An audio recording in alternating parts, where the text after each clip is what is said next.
One flew east, one flew west, one flew over the cuckoo's nest.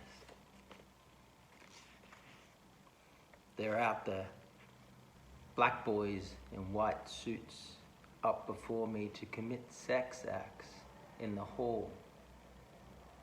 Get it mopped up before I can catch them. They're mopping when I came out the door. All three of them, sulky and hating everything. The time of day, the place they're at here. The people they got to work around. When they hate like this, better if they don't see me.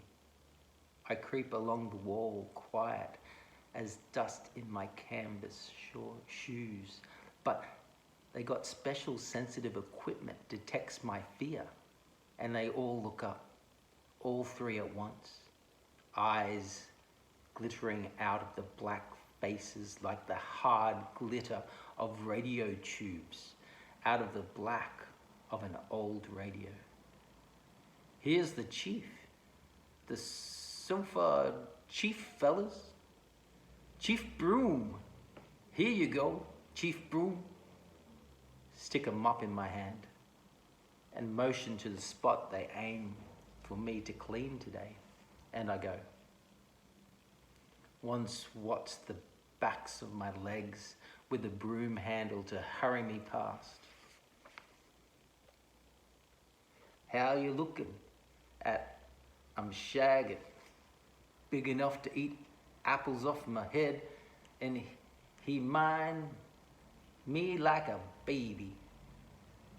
They laugh, and I hear them mumbling behind me, heads close together, hum of black machinery, humming hate and death and other hospital secrets. They don't bother not talking out loud about their hate secrets when I'm nearby because they think I'm deaf and dumb. Everybody thinks so. I'm cagey enough to fool them, that much. If my being half Indian ever helped me in any way in this dirty life, it helped me being cagey, helped me all these years. I'm mopping near the ward door when a key hits it from the other side, and I know it's the big nurse by the way the lockwoods cleave to the key. Soft and swift and familiar, she'd been around locks so long. She slides through the door with a gust of cold and locks the door behind her. And I see her fingers trail across the polished steel, tip of each finger the same color as her lips. Funny orange, like the tip of a soldering iron. Color so hot or so cold, if she touches you with it, you can't tell which. She's carrying her woven wicker bag like the ones the Apathe tribe sells out along the hot August highway. A bag shape of a toolbox with a hemp handle. She had it all the years I've been here. It's a loose weave and I can see inside it. There's no compact or lipstick or woman stuff. She's got that bag full of 1,000 parts she aims to use in her duties today. Wheels and gears, cogs polished to a hard glitter, tiny pills that gleam like porcelain, needles, forceps, watchmakers' pliers, rolls of copper wire. She dips a nod at me as she goes past. I let the mop push me back to the wall and smile and try to foul her equipment up as much as possible by not letting her see my eyes. They can't tell so much about you if you got your eyes closed. In my dark, I hear her rubber heels hit the tile and the stuff in her wicker bag clash with the jar of her walking as she passes me in the hall. She walks stiff. When I open my eyes, she's down the hall about to turn into the glass nurse's station, where she'll spend the day sitting at her desk and looking out her window and making notes on what goes on out in front of her in the day room during the next 8 hours. Her face looks pleased and peaceful with the thought. Then she sights those black boys. They're still down there together, mumbling to one another. They didn't hear her come on the ward. They sense she's glaring down at them, but it's too late. They should have known better than to group up and mumble together when she was due on the ward. Their faces bob apart, confused. She goes into a crouch and advances on where they're strapped in a huddle at the end of the corridor. She knows what they've been saying. And I could see she's furious, clean out of control. She's going to tear the black bastards limb for limb. She's so furious. She's swelling up, swells till her back's splinting out the white uniform, and she's let her arms section out long enough to wrap around the three of them 5, 6 times. She looks around her with a swivel of her huge head. Nobody up to see, just old Broom Bromden, the half-breed Indian back there hiding behind his mop. He can't talk to call for anyone. So she really lets go, and her painted smile twists, stretches to an open snarl, and she blows up bigger and bigger, big as a tractor, so big I can smell the machinery inside, the way you smell a motor pulling too big a load. I hold my breath and figure, my God, this time they're going to do it. This time they let the hate build up too high and overloaded, and they're going to tear one another to pieces before they realize what they're doing. But just as she starts crooking those sectioned arms around the black boys, they go to ripping at her underside with the mop handles. All the patients start coming out of the dorms to check on what the hullabaloo is about, and she has to change back before she's caught in the shape of a hideous real self.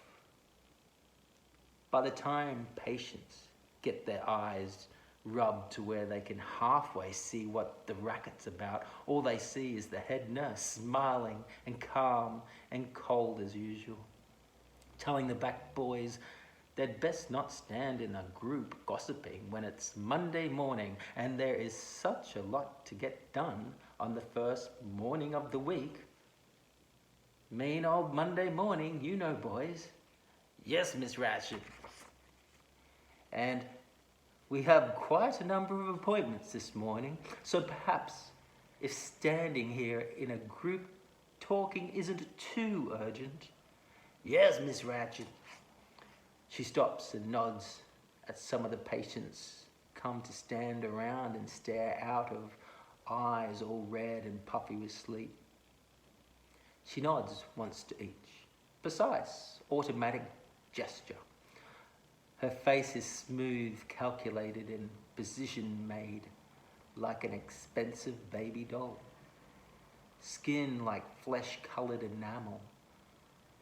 Blend of white and cream, and baby blue eyes. Small nose, pink little nostrils, everything working together except the color on her lips and fingernails. And the size of her bosom.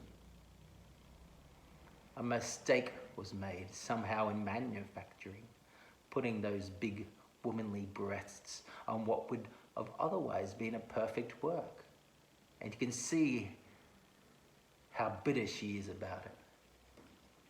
The men are still standing and waiting to see what she was on to the black boys about.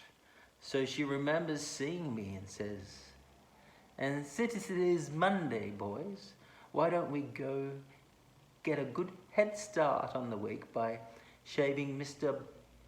Bromden first this morning, before the after breakfast rush on the shaving room, and see if we can't avoid some of the disturbance he tends to cause, don't you think? Before anyone can turn to look for me, I duck back in the mop closet, jerk the door shut after me, hold my breath. Shaving before you get breakfast is the worst time. When you got something under your belt, you're stronger and more wide awake. And the bastards who work for the combine aren't so apt to slip one of their machines in on you in place of an electric shaver.